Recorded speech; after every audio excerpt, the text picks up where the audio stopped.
मेरा नाम स्नेहा है। मैं बहुत अमीर परिवार से ताल्लुक़ रखती थी। मैं 4 भाइयों की इकलौती बहन थी। मेरे माता पिता तो काफ़ी सालों पहले ही गुजर गए थे, लेकिन मेरे चारों भाइयों ने मुझे माता पिता दोनों का प्यार दिया था। मेरे भाइयों ने मुझे इतने लाड प्यार से पाला था कि कभी मुझे किसी भी चीज़ की कमी होने नहीं देते थे। मैं जिस चीज़ की मांग करती वो वक्त से पहले ही मेरे पास मौजूद हो जाती थी। मैं गांव में रहने वाली मासूम सी लड़की थी।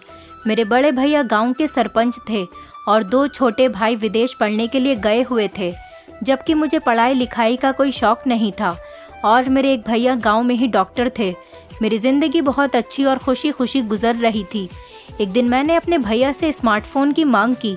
अक्सर मैं लोगों को देखा करती थी, आजकल सभी के पास मोबाइल है। लड़का हो या लड़की, सब मोबाइल का इस्तेमाल कर रहे हैं। लोगों को देखकर मुझे भी मोबाइल चलाने की इच्छा होती थी, इसीलिए मैंने अपने भैया से मोबाइल की डिमांड की। मेरे बड़े भैया ने फ़ौरन ही मुझे नया स्मार्टफ़ोन दिला दिया। नया मोबाइल देखकर मैं बहुत ज़्यादा खुश हो गई थी। मैंने सोशल मीडिया पर भी अपना अकाउंट बना लिया था। मैं अपनी अच्छी अच्छी फ़ोटो क्लिक किया करती थी। मैं बहुत ज़्यादा खूबसूरत थी।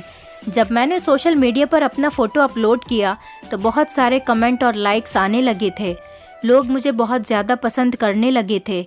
एक दिन सोशल मीडिया पर मेरी बात एक अभिषेक नाम के लड़के से हुई। वो लड़का बहुत ज़्यादा समझदार था। उसने मुझे समझाया कि तुम अपने फ़ोटो सोशल मीडिया पर अपलोड मत किया करो, लोग लड़कियों के फ़ोटोज़ का गलत फ़ायदा उठा लेते हैं। तभी मैंने अपने सारे फ़ोटो सोशल मीडिया से डिलीट कर दिए। धीरे धीरे मेरी दोस्ती अभिषेक से बढ़ने लगी और हम दोनों की दोस्ती देखते ही देखते कब प्यार में बदल गई, हमें पता ही नहीं चला। मैं रोज़ाना अभिषेक से फ़ोन पर बात किया करती थी और मेरी अभिषेक से चैटिंग भी होती थी। मैं गांव में रहने वाली लड़की थी और अभिषेक शहर का रहने वाला लड़का था। अभिषेक मुझे बहुत प्यार करने लगा था और मैं भी अभिषेक से बहुत प्यार करने लगी थी। हम दोनों एक दूसरे के प्यार में खोते चले जा रहे थे। एक दिन मुझे पता चला कि मेरे भैया ने गांव के ही वकील के साथ मेरा रिश्ता तय कर दिया है, लेकिन मैं तो अभिषेक से प्यार करती थी। फिर मैं किसी और से शादी कैसे कर सकती थी। मैंने अपनी भाभी को अपने बारे में बता दिया था और ये भी बता दिया था कि मेरी बातचीत अभिषेक से किस तरह से शुरू हुई थी। भाभी ने जब भैया को बताया कि स्नेहा किसी लड़के से प्यार करती है और उस लड़के की बातचीत उससे सोशल मीडिया पर हुई, तो भैया ने मेरे हाथ से मोबाइल छीन लिया। उनका कहना था कि इस लड़के से बातचीत करना बंद कर दो, ऐसे लोगों की बातों में नहीं आते, ऐसे लोग हमेशा धोखा देते हैं। सोशल मीडिया पर रहने वाले ज़्यादातर लड़के लड़कियों को अपने प्यार के जाल में फंसाकर उन्हें धोखा दे देते हैं, लेकिन अभिषेक ऐसा लड़का नहीं था। मैंने अपने भैया को बहुत यकीन दिलाने की कोशिश की, लेकिन किसी ने मेरी एक ना सुनी। भैया चाहते थे कि मैं अभिषेक को भूल जाऊं, लेकिन मैं ऐसा नहीं कर सकती थी। जब मैंने इस बारे में अभिषेक को बताया तो उसने मुझसे कहा कि तुम अपने घर से भाग जाओ, मैं तुम्हें किसी और का होता हुआ नहीं देख सकता। भैया ने मुझे बहुत समझाने की कोशिश की, लेकिन मैंने भैया की एक न सुनी और एक दिन मैं रात के अंधेरे में अपने घर से भाग गई। चोरी चुपके जब मैं रात के अंधेरे में अपने घर से भागी तो कोई भी मुझे देख नहीं पाया था और अभिषेक के बताए हुए पते पर चली गई। जब पहली बार मेरी मुलाकात अभिषेक से हुई तो मैं बहुत ज़्यादा खुश हो गई थी, क्योंकि मैंने पहली बार अभिषेक को देखा था। अभिषेक भी मुझे देखते ही बहुत खुश हो गया था। अभिषेक के परिवार में कोई नहीं था और जिस शहर में अभिषेक रहता था उसने मुझे भी अपने साथ वहीं पर रख लिया था। अभिषेक किराए के मकान में रहता था। हम दोनों ने कोर्ट मैरिज कर ली। उसके बाद हम दोनों पति पत्नी बन गए और हमारी ज़िंदगी बहुत अच्छी गुजर रही थी। अभिषेक बहुत मेहनती लड़का था, वो अपना काम बहुत मेहनत से करता था। अभिषेक के साथ ज़िंदगी गुजारकर मैं बहुत खुश थी। मैं अपने घर से भागकर आ गई थी। ज़रूर मेरे भाइयों ने मुझे ढूंढने की कोशिश की होगी, लेकिन मुझे उससे कोई फ़र्क नहीं पड़ता था। मैं अपने पति के साथ बहुत ज़्यादा खुश थी। अगर मैं अपना घर छोड़कर नहीं आती तो मेरे भैया मेरी शादी कहीं और कर देते और मैं अभिषेक से अलग होना नहीं चाहती थी। मुझे अभिषेक से इतना ज़्यादा प्यार हो गया था कि मैं अभिषेक के प्यार में दीवानी हो गई थी। अभिषेक मेरी छोटी से छोटी ज़रूरत को पूरा किया करते थे। उनको एहसास था कि मैं उनकी खातिर अपना सब कुछ छोड़कर आई हूँ। अपनी ज़िंदगी का ये फ़ैसला करके मैं कभी भी नहीं पछताई थी, लेकिन एक दिन मेरे साथ ऐसा हुआ जो शायद कभी मैंने सोचा भी नहीं था। मेरी खुशियों को अचानक ही किसी की नज़र लग गई थी। एक दिन मेरे पास फ़ोन आया कि आपके पति का एक्सीडेंट हो गया है। मेरे तो पैरों तले से ज़मीन निकल गई थी। मैं भागते हुए अस्पताल गई तो मैंने देखा कि मेरे पति ने मौत को गले लगा लिया है। मेरे पति की जान चली गई थी। इसका मतलब मेरी तो सारी जिंदगी ही उजड़ गई थी। जिसकी खातिर मैं गांव से शहर आ गई थी, आज वो मुझे इस दुनिया में अकेला छोड़कर चला गया था। रो रो कर मेरा तो बुरा हाल हो गया था। मैंने अपने पति का अंतिम संस्कार किया। मेरे पति का इस दुनिया में कोई और नहीं था और अब तो मेरा भी इस दुनिया में मेरे पति के अलावा कोई नहीं था और वो भी अब मुझे छोड़कर चले गए थे। अब मैं बिल्कुल अकेली रह गई थी। मैं तो ज़्यादा पढ़ी लिखी भी नहीं थी और मैंने सोचा भी नहीं था कि मेरे साथ ऐसा भी हो सकता है। मेरी सारी आईडी वगैरह सब मेरे भाइयों के घर पर ही मौजूद थी। मैं कहीं नौकरी भी नहीं कर सकती थी क्योंकि मेरे पास मेरी अपनी पहचान के लिए कोई सबूत नहीं था, क्योंकि अभी मेरी शादी को सिर्फ 2 महीने ही गुजरे थे। अभिषेक के मरने के बाद मैंने अपने भाइयों से कांटेक्ट करने की बहुत कोशिश की तो उन्होंने मुझे साफ इनकार कर दिया कि तुम हमारे लिए मर चुकी हो और अब वापस कभी तुम्हें हमारे घर आने की कोई ज़रूरत नहीं। और हमने सारे गांव में ये खबर फैला दी है कि तुम मर चुकी हो। यहाँ तक कि हमने किसी की झूठी लाश लाकर ये कह दिया था कि ये तुम हो और एक हादसे में तुम्हारी मौत हो गई। वैसे तो मुझे पता था कि मुझे अपने भाइयों से यही जवाब मिलेगा, लेकिन अब मैं अपनी ज़िंदगी कैसे गुजारती। मुझ पर तो परेशानियों के पहाड़ टूट पड़े थे। अभिषेक को मरे हुए 1 महीना हो चुका था। कुछ दिनों तक तो आस पड़ोस के लोग मेरी मदद करते रहे, लेकिन कोई किसी की कब तक मदद कर सकता है। मैं घर की कोई ना कोई चीज़ बेचकर अपना गुजारा करती रहती थी, लेकिन मकान मालिक ने किराया ना देने की वजह से मुझे घर से निकाल दिया। अब मेरे पास बेचने के लिए भी कुछ नहीं बचा था। मैं बहुत ज़्यादा परेशान होने लगी थी। यहाँ तक कि मेरी ज़िंदगी के इतने बुरे दिन आ गए थे कि मैंने सड़कों पर भीख मांगना शुरू कर दिया था। कोई मुझे खाना दे दिया करता था तो मैं खा लिया करती, वरना मैं भूखी फिरती रहती थी। मेरी ज़िंदगी बद से बदतर होती चली जा रही थी। एक दिन मैं सड़क के किनारे बैठी हुई भीख मांग रही थी। मेरे पास रहने के लिए भी कोई ठिकाना नहीं था, इसीलिए मैं सड़कों पर बैठकर अपना दिन और रात गुजार दिया करती थी। उस दिन एक आदमी ने मुझे भीख दी। मैं भूख से मरने वाली थी। मैंने उस आदमी के पैर पकड़ लिए। मैं कहने लगी कि साहब, मैंने 2 दिन से कुछ नहीं खाया है, प्लीज़ मुझे कुछ खाने के लिए दे दो। मैं बहुत ज़्यादा परेशान हूँ। मेरे पास रहने का कोई ठिकाना भी नहीं है। जहाँ पर मैं रहती थी वहाँ के मकान मालिक ने मुझे घर से निकाल दिया। मैं किराए पर रहा करती थी और रूखी सूखी रोटी खाकर अपना गुजारा कर रही थी। अब तो घर में वो रूखी सूखी रोटी भी ख़त्म हो गई थी, इसीलिए मैंने सड़कों पर भीख मांगना शुरू कर दिया। प्लीज़ साहब, मुझे कुछ खाने के लिए दे दो, वरना मैं भूखी मर जाऊंगी। उस आदमी ने मुझसे कहा, क्या तुम मेरे घर चल सकती हो? ये सुनकर तो मैं हैरान रह गई थी। उसने मुझसे कहा कि मेरी मजबूरी है, मेरी पत्नी मर चुकी है। मैं चाहता हूँ कि तुम मेरे बच्चे की परवरिश करो।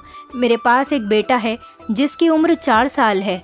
अगर तुम उसकी परवरिश कर सकती हो तो मैं तुम्हें घर में खाने पीने के लिए सब कुछ दे दूँगा और तुम्हारी ज़िंदगी भी संवर जाएगी। वैसे भी मेरी ज़िंदगी बहुत ज़्यादा ख़राब हो गई थी। मेरे पास रहने के लिए भी कोई ठिकाना नहीं था। मकान मालिक ने भी मुझे घर से निकाल दिया था। अब मैं दर दर की ठोकरें खा रही थी।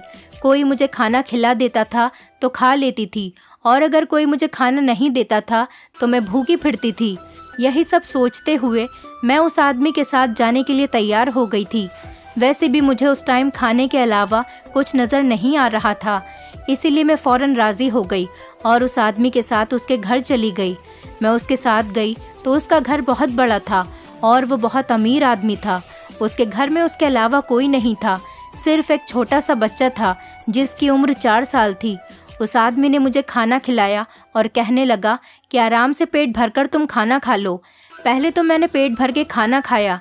उस आदमी को भी मुझे देखकर ऐसा एहसास हो गया था कि मैं बहुत ज़्यादा भूखी हूँ, इसीलिए उसने मुझसे कोई भी सवाल नहीं किया था। खाना खाने के बाद उसने मुझसे पूछा कि अब तुम बताओ कि तुम कौन हो, अपने बारे में मुझे सब कुछ बताओ। मेरी आंखों के सामने मेरा बीता हुआ कल घूम रहा था। मैं सोच रही थी कि मैं किस तरह से इस आदमी को बीते हुए कल के बारे में बताऊं और कैसे बताऊं कि मैं कौन हूं। लेकिन तुम मुझे अपने बारे में बता दोगी तो मैं तुम्हारे लिए रहने का बंदोबस्त भी कर दूंगा। तुम इस घर में आराम से रह सकती हो। यहाँ पर तुम्हें किसी तरह की कोई परेशानी नहीं होगी। इस घर में मैं अकेला ही रहता हूँ और सिर्फ मेरा बेटा रहता है, बाकी कोई नहीं रहता। घर में काम करने के लिए नौकर भी लगे हुए हैं। मैंने उसे बताया कि मेरा नाम स्नेहा है और मैं बहुत अमीर परिवार की बेटी थी। मेरे 4 भाई हैं। मैं अपने 4 भाइयों की इकलौती बहन थी और गांव की रहने वाली थी। सोशल मीडिया पर मुझे एक लड़के से प्यार हो गया था। उसी की खातिर मैं अपना गांव छोड़कर यहाँ पर आ गई थी। यहाँ आने के बाद मेरी ज़िंदगी बहुत अच्छी चल रही थी। फिर एक दिन एक एक्सीडेंट में मेरे पति की मौत हो गई और मेरे ऊपर परेशानियों के पहाड़ टूट पड़े और मेरी मजबूरियों ने मुझे सड़क के किनारे भीख मांगने पर मजबूर कर दिया। 2 दिन से मैंने कुछ नहीं खाया था, इसीलिए आपके पैरों में गिरकर आपसे भीख मांग रही थी। अगर आप मेरी मदद नहीं करते तो मैं भूख से मर जाती। उस आदमी ने कहा कि आप मेरे लिए मेरी बहन की तरह हो, आप मेरे घर में आराम से रह सकती हो, लेकिन आपको इसके बदले मेरे बेटे की अच्छी तरह से परवरिश करनी होगी। मैं आपको खुश कर दूंगा। मेरी पत्नी मर चुकी है, इसीलिए मेरे बेटे की परवरिश नहीं हो पा रही। मुझे एक ऐसी लड़की की ज़रूरत है जो मेरे बेटे को माँ बनकर पाल सके।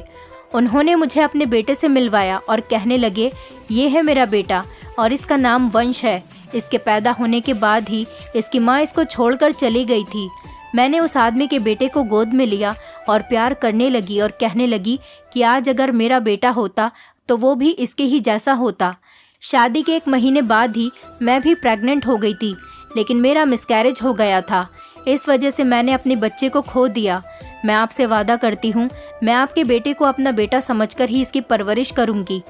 वंश का ख्याल रखने में मुझे बहुत खुशी मिलती थी। मेरी जिम्मेदारी सिर्फ इतनी थी कि मुझे वंश का ख्याल रखना था। टाइम से उसको खाना खिलाना, टाइम से उसको सुलाना और उसके कपड़े वगैरह चेंज करना। बाकी घर के हर काम के लिए घर में नौकरानियाँ मौजूद थीं। एक दिन मैं सुबह उठी तो मैंने देखा कि वंश बिस्तर से गायब था। मैं उठकर बाहर आई और फिर मैंने साहब से पूछा कि साहब वंश कहाँ है? वो अपने बिस्तर पर नहीं है। साहब ने मुझे बताया कि शाम तक वो घर वापस आ जाएगा। मैंने साहब से कई बार पूछा कि आखिर वो कहाँ पर गया है और शाम तक वो कहाँ रहेगा, लेकिन उन्होंने मुझे कुछ भी नहीं बताया। वो घर के मालिक थे, इसीलिए मैं ज़्यादा उनसे ज़िद भी नहीं कर सकती थी, क्योंकि अगर वो मुझे घर से निकाल देते तो फिर मैं कहाँ जाती। रोज़ शाम के टाइम तक वंश घर पर आ जाता था और रात को जब मैं उसे सुला दिया करती थी और सुबह उठकर देखती तो वंश अपने बिस्तर से गायब होता था, लेकिन शाम को तो वो आ जाता था। मैं जब भी साहब से वंश के बारे में पूछती थी तो साहब मुझे कोई जवाब नहीं देते थे और कह दिया करते थे कि मैंने तुमसे कहा है ना कि तुम इस मसले से दूर रहो। इस बारे में तुम ज़्यादा जानने की कोशिश मत किया करो कि वो कहाँ पर जाता है। इस बात से तुम्हारा कोई लेना देना नहीं। तुम्हारा काम सिर्फ बच्चे की देखभाल और उसकी अच्छी परवरिश करना है। जो काम तुम्हें दिया गया है तुम बस वही करो। उसके बाद मैंने उनसे कुछ भी पूछना छोड़ दिया था। एक रात जब मैं वंश के साथ सो रही थी तो आधी रात में मेरी आँख खुली और मैंने देखा कि वंश बिस्तर पर ही मौजूद था। मैं जागती रही और अचानक ही किस टाइम मेरी आँख लग गई मुझे पता ही नहीं चला और सुबह को रोज़ की तरह वंश बिस्तर पर मौजूद नहीं था और मैं उठकर बाहर आ गई। मैंने बाहर आकर देखा तो साहब बैठे हुए थे और साहब मेरी तरफ पीठ किए हुए बैठे थे। मैं नंगे पैर बाहर आई थी, इसलिए साहब को मेरे कदमों की आवाज़ भी नहीं आई थी। साहब अपना फ़ोन चलाने में बिजी थे और मैं उनका हुलिया देखकर हैरान रह गई थी और डरने लगी थी। वापस अपने कमरे में चली आई। इससे पहले तो मैंने कभी नहीं सोचा था कि साहब आखिर क्या काम करते हैं। मुझे तो सिर्फ अपने काम करने से ही मतलब था। मुझे तो इस घर में हर चीज़ मिल रही थी, इसीलिए मैंने ज़्यादा इस बारे में सोचा नहीं था। लेकिन एक दिन मैंने वहाँ पर काम करने वाली नौकरानियों से साहब के बारे में पूछना शुरू किया। उनसे पूछा कि आखिर साहब क्या काम करते हैं, तो वहाँ की एक नौकरानी ने मुझे बताया कि साहब पुलिस इंस्पेक्टर हैं। ये सुनकर मैं हैरान रह गई थी कि मैं एक पुलिस वाले के घर में रह रही हूँ। मैंने सोचा कि तभी उन्होंने मेरी मदद की होगी। मैं ऐसी हो गई जैसे मुझे साहब के काम के बारे में कुछ पता ही नहीं। ये बात मैंने साहब को जाहिर नहीं होने दी। अगर उन्हें पता चल जाता कि मैं उनके बारे में सब जान गई हूँ तो ना जाने वो मेरे साथ क्या करते, इसीलिए मैं खामोश हो गई थी। एक दिन मैंने साहब के टेबल पर एक फ़ाइल रखी हुई देखी। उस फाइल को उठाकर मैं अंदर कमरे में रखने जा रही थी, तभी अचानक वो फाइल मेरे हाथ से गिर गई और उसमें से बहुत सारे पेपर्स भी निकल गए।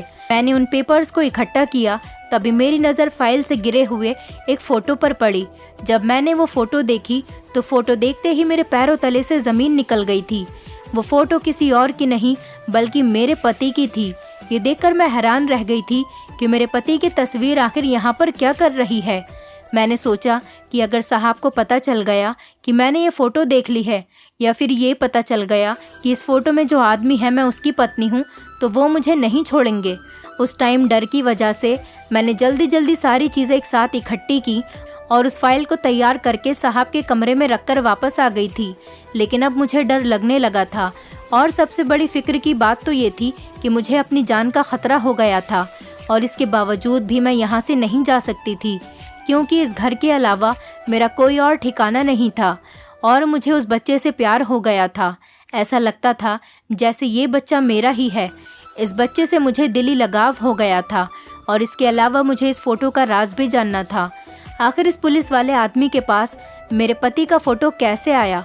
मुझे डर लग रहा था कि कहीं कुछ गड़बड़ न हो जाए, कहीं ऐसा न हो कि मेरे भाइयों ने अभिषेक को ढूंढने के लिए इस पुलिस वाले से रिपोर्ट लिखवाई हो।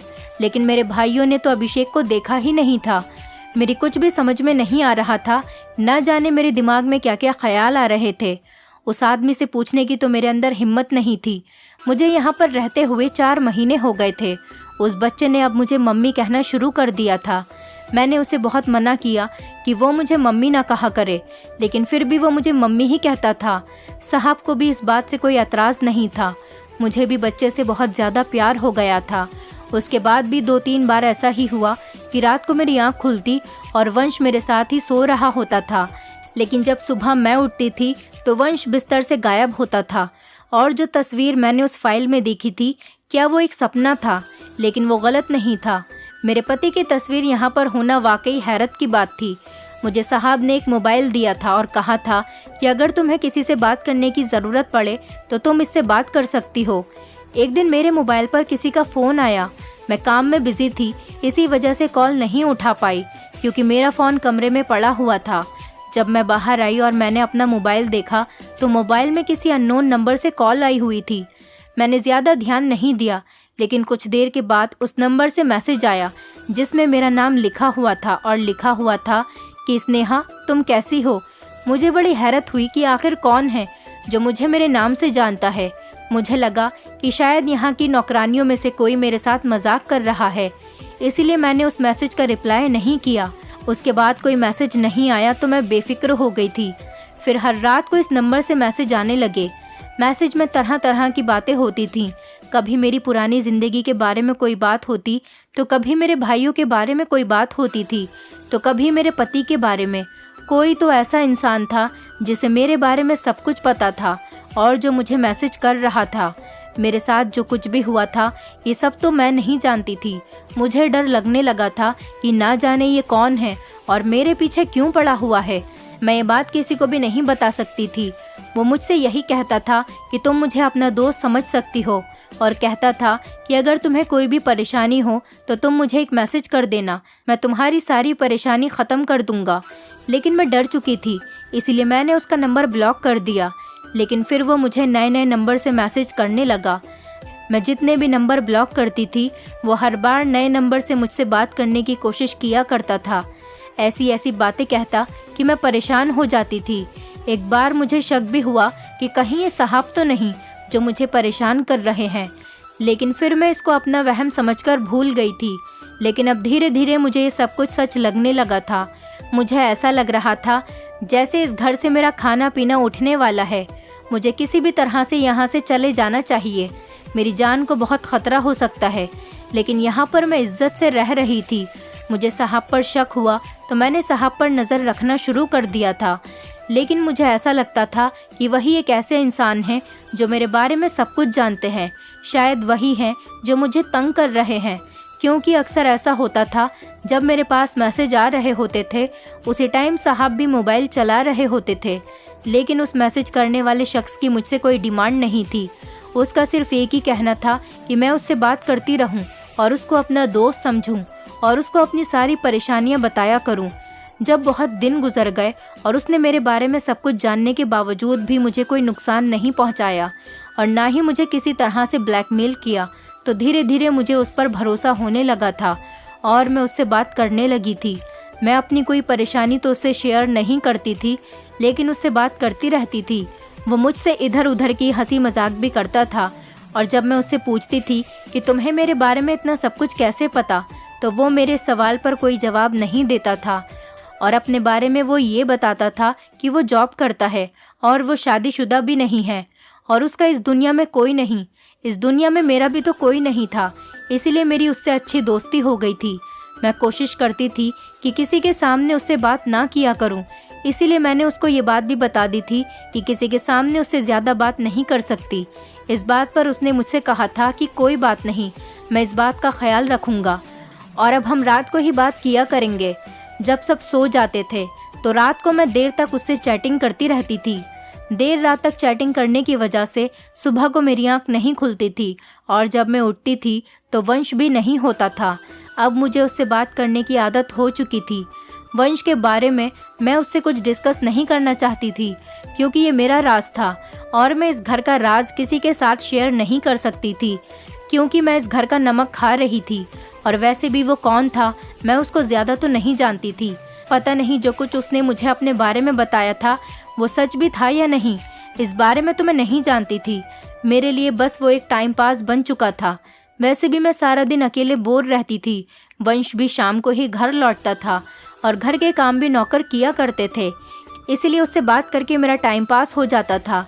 2-3 दिन से वो मुझसे कह रहा था कि वो मुझसे मिलना चाहता है, लेकिन मैं उससे मिलने के लिए तैयार नहीं थी क्योंकि मैं घर से बाहर नहीं निकलती थी। उसका कहना था कि वो खुद मेरे घर मुझसे मिलने के लिए आएगा। मैंने उसकी बात को इग्नोर कर दिया क्योंकि उसे नहीं पता था कि मैं कहाँ पर रहती हूँ। एक दिन शाम को वंश और साहब एक साथ घर में चलते हुए आए थे। साहब ने मुझसे कहा कि शाम के खाने का इंतज़ाम करो क्योंकि मेरा बेस्ट फ्रेंड आज घर आ रहा है। मेरा फ्रेंड बहुत दिनों में मेरे घर आ रहा है, इसीलिए मैं चाहता हूँ कि तुम अपने हाथ से उसके लिए टेस्टी खाना बनाकर तैयार करो। मैंने साहब से कहा कि ठीक है, मैं खाना बनाकर तैयार कर दूंगी। मैंने काफ़ी सारी डिशेस तैयार की थी। 3 घंटे बाद ही बाहर से किसी के बोलने की आवाज़ आने लगी। मुझे लगा कि शायद मेहमान आ गए हैं।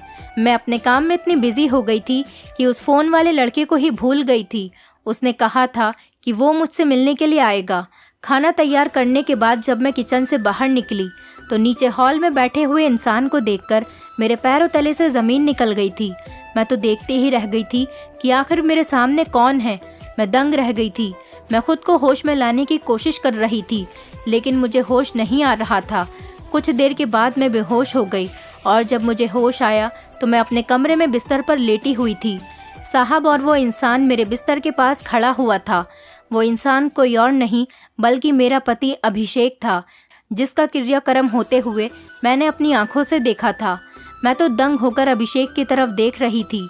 मुझे यकीन नहीं आ रहा था कि वो जिंदा और सही सलामत मेरे सामने खड़े हुए हैं।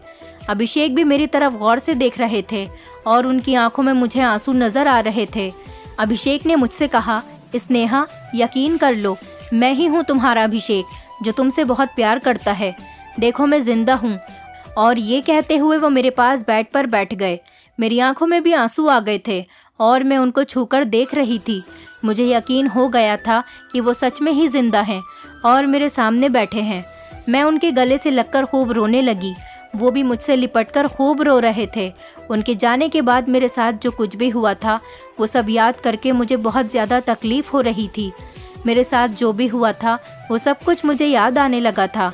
मैंने अभिषेक से पूछा, अगर आप जिंदा थे तो वो कौन था जिसका क्रियाक्रम मेरी आंखों के सामने हुआ था और जिसकी लाश हॉस्पिटल में मैंने खुद देखी थी। और मैंने अभिषेक से कहा कि अगर आपको मालूम था कि आपका मेरे सिवा इस दुनिया में कोई नहीं तो आप इतने महीनों तक मुझसे दूर क्यों रहे। मैं रोए चली जा रही थी और कहे जा रही थी। अभिषेक ने मुझसे कहा, क्योंकि मेरे पास बहुत सारे ऐसे राज हैं जिसको सुनकर तुम चौंक जाओगी। आज मैं तुम्हें एक एक करके सारे राज बताना चाहता हूँ। सबसे पहले तो तुम जिस रॉन्ग नंबर वाले लड़के से बात करती हो वो कोई और नहीं बल्कि मैं ही हूँ। मैंने तुमसे कहा था कि मैं तुमसे मिलना चाहता हूँ और मैं तुम्हारे घर आकर ही तुमसे मिलूंगा। देखो मैं यहाँ पर आ गया। मैंने तुम्हें कहीं बाहर तो नहीं बुलाया ना। फिर मैंने सोचा कि जो बातें वो लड़का मुझसे किया करता था और उसको मेरे बारे में जितनी भी बातें पता थी, ये सब बातें तो मेरे पति और मेरे अलावा कोई नहीं जानता था।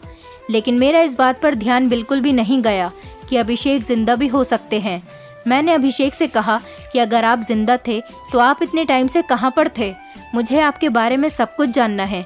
अभिषेक ने मुझसे कहा कि मैं तुम्हें अपने बारे में सब कुछ बता दूंगा, जब तुम अपना घर छोड़ने के बाद यहाँ पर आ गई थी और हमने शादी कर ली थी, तो कुछ दिनों बाद तुम्हारे भाइयों ने भी यहाँ आकर हमारे बारे में सारी इन्फॉर्मेशन निकाल ली थी।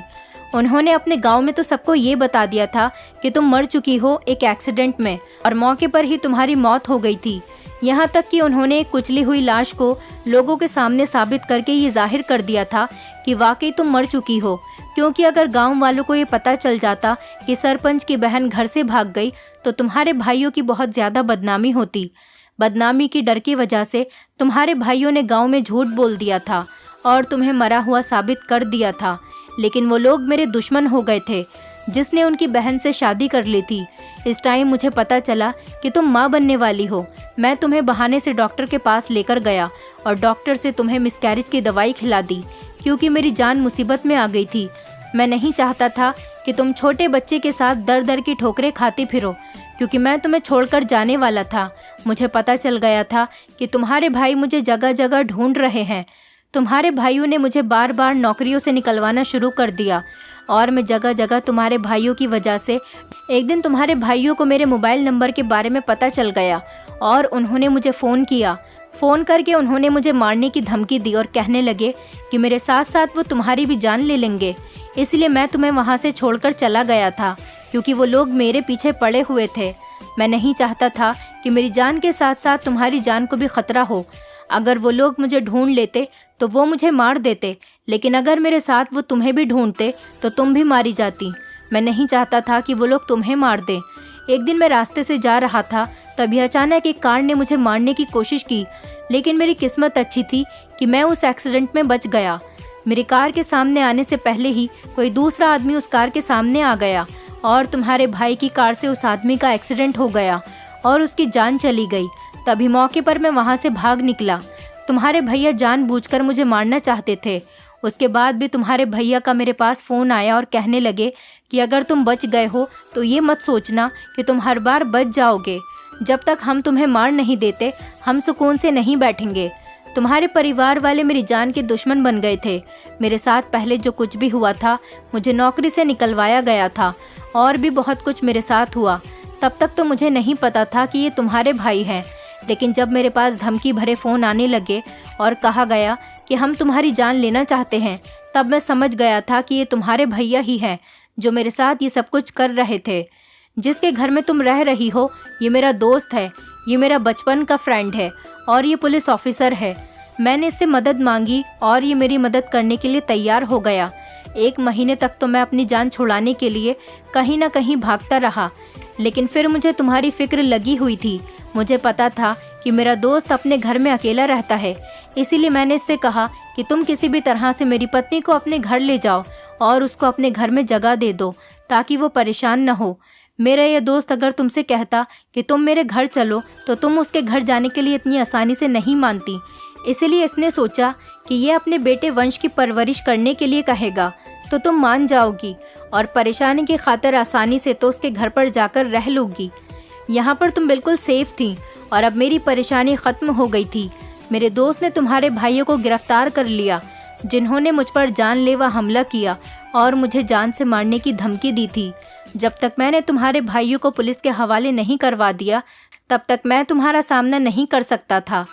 काफ़ी दिनों तक मेरे दोस्त ने मुझे जेल के ही एक कमरे में बंद कर दिया था, क्योंकि अगर मैं बाहर निकलता तो तुम्हारे भाई किसी न किसी तरह से मेरा पता निकाल ही लेते और मुझे जान से मार देते। मेरे दोस्त ने जेल में मेरा बहुत ख्याल रखा और जब तक मेरे दोस्त ने तुम्हारे भाइयों को नहीं ढूंढ निकाला तब तक उसने मुझे भी जेल से बाहर नहीं किया, क्योंकि मेरे लिए जेल ही ऐसी सेफ जगह थी जहाँ पर मैं बिल्कुल महफूज था। अब तुम्हारे भाइयों को जेल हो गई है और मैं तुम्हारे सामने आ गया हूँ।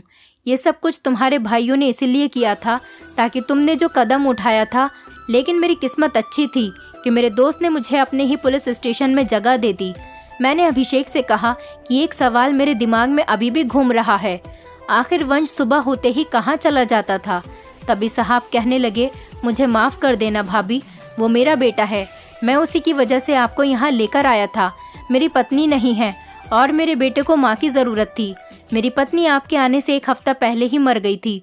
उसकी बहुत ज़्यादा तबीयत ख़राब थी और 1 हफ्ते से उसने रो रो कर बुरा हाल कर दिया था, क्योंकि वो अपनी माँ के साथ ही सोता था। मैं जब आपको यहाँ पर लेकर आया था, मैंने सोचा कि पता नहीं मेरा बेटा आपको अपनी माँ समझेगा या नहीं। आप अगर उसे प्यार से सुलाओगी तो वो सोएगा भी या नहीं। लेकिन पहले ही दिन मेरा बेटा आपको अपनी माँ समझकर सो गया था। सुबह को मेरा बेटा बोर्डिंग स्कूल में चला जाता है और शाम को वापस लौटता है। मेरी पत्नी की तबीयत खराब रहती थी, इसी वजह से मैंने उसका ध्यान बटाने के लिए उसको बोर्डिंग स्कूल में डाल दिया था और मैं उसको रात को घर पर लेकर आ जाता था। सुबह होते ही मैं उसे स्कूल भेज दिया करता था। लेकिन आपने मेरे वंश का बहुत ख्याल रखा, मैं आपका एहसानमंद हूँ। अभिषेक अपने दोस्त से कहने लगे, तुमने भी तो हमारा बहुत साथ दिया, तुम्हारी वजह से ही आज हम पति पत्नी एक दूसरे से मिल पाए हैं। अब हम दोनों अपनी ज़िंदगी में बहुत खुश हैं। मेरे पति की नौकरी लग गई है और हम साहब के घर में ही रहते हैं। साहब का कहना था कि मैं उनके बेटे की परवरिश ऐसे ही करूं जैसे मैं करती थी, क्योंकि वंश मुझसे बहुत ज़्यादा अटैच हो गया था और मैंने हमेशा वंश को माँ की तरह ही प्यार दिया था। इसीलिए हम उन्हीं के घर में रहते थे। मैं अभिषेक का साथ दोबारा से पाकर बहुत ज़्यादा खुश हो गई थी। मेरी ज़िंदगी से सारी परेशानियां ख़त्म हो गई थी। लेकिन मेरे भाइयों ने जो किया था वो माफ़ करने लायक नहीं था।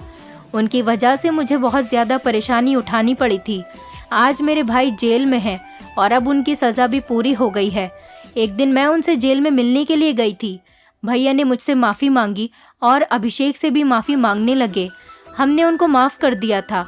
मैंने भैया से कहा, भैया मैं आपको एक शर्त पर माफ़ करूँगी, अब आप हमें जीने दो। हम अपनी ज़िंदगी में बहुत खुश हैं, कभी आप हमारी ज़िंदगी में इंटरफेयर नहीं करेंगे। भैया ने भी कहा कि बस मैं तो अपनी बहन को खुश देखना चाहता था। अभिषेक के साथ अगर तुम खुश हो तो मेरे लिए यही बहुत है। मेरी ज़िंदगी में अब सब कुछ ठीक हो गया है और मैं अपनी ज़िंदगी खुशी खुशी गुजार रही हूँ। दोस्तों, उम्मीद करती हूँ आपको हमारी कहानी पसंद आई होगी। कहानी पसंद आई है तो वीडियो को लाइक करें, चैनल पर नए हैं तो चैनल को सब्सक्राइब करें और हाँ, नोटिफिकेशन बेल को ज़रूर दबाएं ताकि अगली अपडेट सबसे पहले आपको मिले।